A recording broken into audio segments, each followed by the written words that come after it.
मेरठ के सबसे लोकप्रिय एमएलसी धर्मेंद्र भारद्वाज हमारे साथ हैं। मेरठ महोत्सव हो रहा है और यहाँ पर भूमि पूजन के कार्यक्रम में शामिल होने आए हैं। इतना बड़ा कार्यक्रम होने जा रहा है, मेरठ में पहली बार होने वाला है। एक कलंक विक्टोरिया पार्क में, अब जिसका नाम भामाशाह पार्क है, ये यहाँ पर लगा हुआ था, वो आप क्या समझते हैं कि अब मिटने जा रहा है? और आप जनता से क्या कहना वाले हैं मेरठ की, ताकि उनको एक विश्वास पैदा हो और इस महोत्सव में बढ़ चढ़कर शामिल हो? सबसे पहले तो मेरठ के इस मेरठ महोत्सव के इस कार्यक्रम के लिए मैं सबसे यशस्वी और लोकप्रिय डीएम और सीडीओ मैम को और साथ साथ उनके साथ जितने भी प्रशासनिक अधिकारी लगे हुए हैं उनको बधाई देता हूं। और जिस तरीके से उन्होंने इस उत्सव के लिए कार्य किया है और मेहनत की है, उसे आपको देख के लगता है कि विक्टोरिया पार्क में कभी एक ऐसा अग्निकांड हुआ था कि जो एक हमारे इस मेरठ के लिए श्राप था। आज उस मेरठ महोत्सव के माध्यम से उस श्राप को तो चलो धो ही चुका है, वैसे भी पहले भी बहुत सारे कार्यक्रम हुए हैं, लेकिन इस महोत्सव के माध्यम से मेरठ की कला, संस्कृति, शिक्षा, चिकित्सा और अन्य जितनी हमारी विरासतें हैं, जो गौरवान्वित पल थे इस मेरठ के, जो हमारी गाथाएं हैं, जो हमारी विरासतों में गाथाएं इस मेरठ ने लिखी हैं, मेरठ की धरती ने लिखी है, इस पावन धरती ने लिखी है। 5857 की क्रांति से जुड़े हुए पल और अन्य उत्पाद, जैसे मेरठ में आपका खेल सामग्री का उत्पाद होता है, तो सभी को मिला करके एक ऐसा महोत्सव है जो मेरठ की जनता के साथ साथ पूरे उत्तर प्रदेश की जनता को आकर के देखने के लिए यहाँ से गौरवान्वित महसूस होकर के जाएंगे। मैंने इसके माध्यम से कल मैं गया, आदरणीय केशव जी के पास गया, आपने बहुत सारे आदरणीय मैं ब्रजेश पाठक जी के पास गया, आदरणीय मैं योगेंद्र उपाध्याय जी के पास गया, आदरणीय मैं संदीप सिंह जी के पास गया, आदरणीय मैं आयुष मंत्री दयाशंकर मिश्रा जी के पास गया। और सबको जब मैंने इस मेरठ महोत्सव के बारे में बताया तो उन्होंने निमंत्रण मेरा स्वीकार किया और उन्होंने मुझे कहा कि हम आकर के देखेंगे। इतना बड़ा उत्सव वास्तव में इतिहास की कल्पना के अनुरूप होता है और ये एक इतिहास भी रचने जा रहा है। इससे बड़ा उत्सव, मेरठ महोत्सव से बड़ा वो एक ऐसा उत्सव हमारे मेरठ में प्रशासनिक अधिकारी और जनप्रतिनिधि द्वारा एक समन्वय से जो हुआ है, उसके लिए सभी जनप्रतिनिधि और मेरठ के सब प्रशासनिक अधिकारी बधाई के पात्र हैं। सदन की बात कर लेते हैं। सदन में हंगामा हो रहा है, चाहे लखनऊ में हो चाहे दिल्ली में हो, जो सदन चल रहे हैं वहाँ पे विपक्ष हंगामे कर रहे हैं। कहीं ना कहीं भारतीय जनता पार्टी पर किसी न किसी तरीके से आरोप लगाए जा रहे हैं। भारतीय जनता पार्टी एक देश की नहीं, विश्व की एक ऐसी जनाधार पार्टी है जिसके लोकमत को आज पूरा विश्व प्रणाम करता है। और जब इस स्थिति में आ जाती है कोई पार्टी तो विपक्ष के पास कोई मुद्दा नहीं बचता, तो वो छोटे छोटे मुद्दों को बना करके वो जनता में एक मैसेज देना चाहती है कि हम इसका विरोध करके आपके बीच में खड़े हैं। लेकिन जब कोई चुनाव आता है, जब कोई जनता की बात का असली मुद्दा आता है तो वो गायब हो जाते हैं। तो उनके पास कोई मुद्दा है नहीं, मुद्दाहीन विहीन पार्टियां हैं सब। वो एक तरीके से कोई मुद्दा ढूंढती फिरती है, तो छोटा मोटा मुद्दा मिलता तो उस पर जो है विपक्ष अपना हंगामा करता। वो एक लोकतंत्र है, वो अपना हंगामा करे।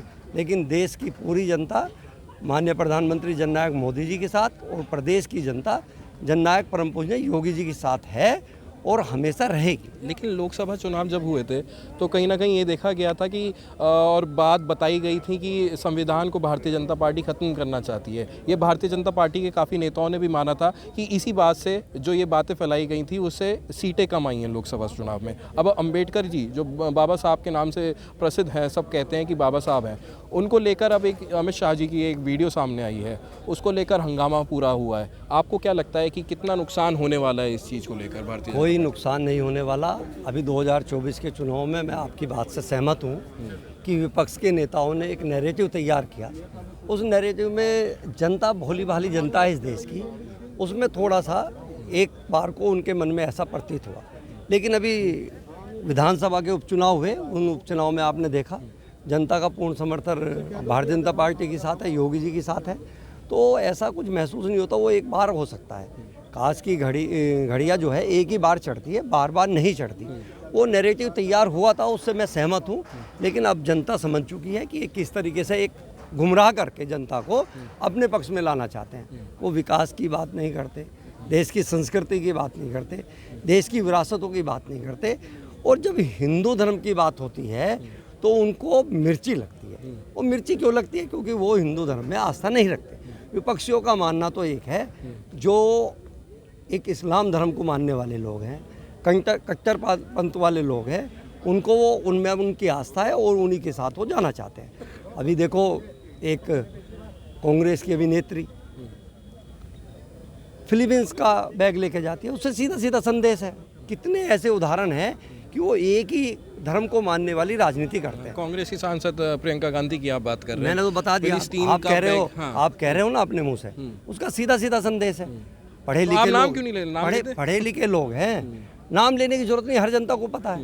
वो बताइए किस तरीके की इस लोकतंत्र भारत की एक जो सोने की चिड़िया है, आज जिसकी विरासत है पूरे हिंदुस्तान की विरासत, पूरे विश्व में मोदी जी की एक पहचान भारत को दी है, उसकी विरासत को ख़त्म करना चाहते हैं। अच्छा, आपने धर्म की बात करी। इस्लाम धर्म पर ही उनका टिका हुआ है। हाँ, उन्हें किसी से कोई मतलब नहीं है।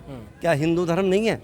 आज जिस मस्जिद के अंदर आज अब ये बताइए कि 1852 में अयोध्या में के मंदिर को ढाया गया, 1853 में संभल वाले को ढाया गया, तो उस ढहा करके आज जो वे पुरातत्व निकल रहे हैं, हिंदू धर्म की मूर्तियां निकल रही हैं, क्या वो मैंने थोड़ी डाल दी है?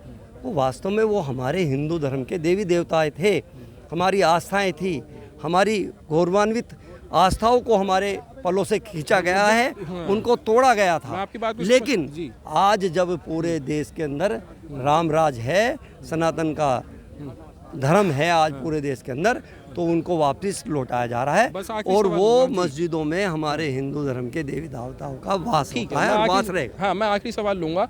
आपने धर्म की बात करी, लेकिन मोहन भागवत जी, उनका ये कहना है कि हर मस्जिद में मंदिर को नहीं ढूंढा जाए। आप कहते हैं कि जहाँ जहाँ मंदिर है वहाँ मस्जिद अगर बनी हुई है तो उसे सर्वे कराया जाए, ऐसा कैसे है? मोहन भागवत जी, आदरणीय मोहन भागवत जी ने ऐसी कोई बात नहीं कही है कि कही नहीं है। ढूंढा जाए। पहले समझ लीजिए, जी, अगर कोई चीज़ ढूंढा ना जाए और कोई मंदिर में दर्शन करने जा रहा है और वहाँ देवी देवता दिखाई दे रहे हैं, तो वो ना कहे हिंदू धर्म का।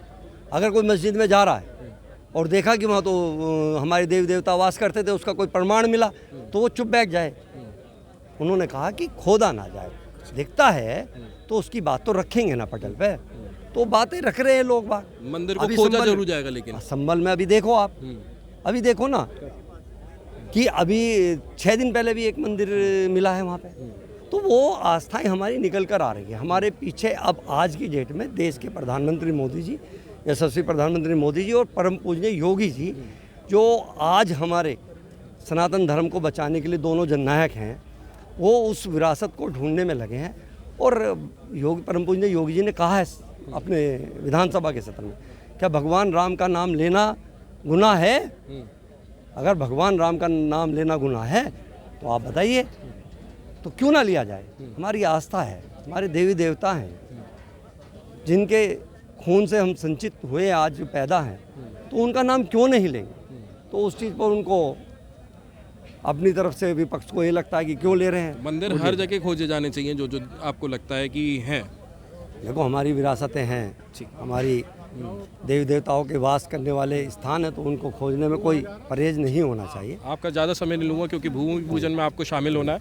बहुत बहुत शुक्रिया बात करने के लिए। ये थे हमारे साथ एमएलसी धर्मेंद्र भारद्वाज, जिनका ये कहना है जो हमारी विरासतें हैं उनको मिलना चाहिए, वो हिंदुओं को मिलनी चाहिए, और कहीं ना कहीं विपक्ष पर हमलावर नजर आए। अनमोल शर्मा, TV9 उत्तर प्रदेश, मेरठ।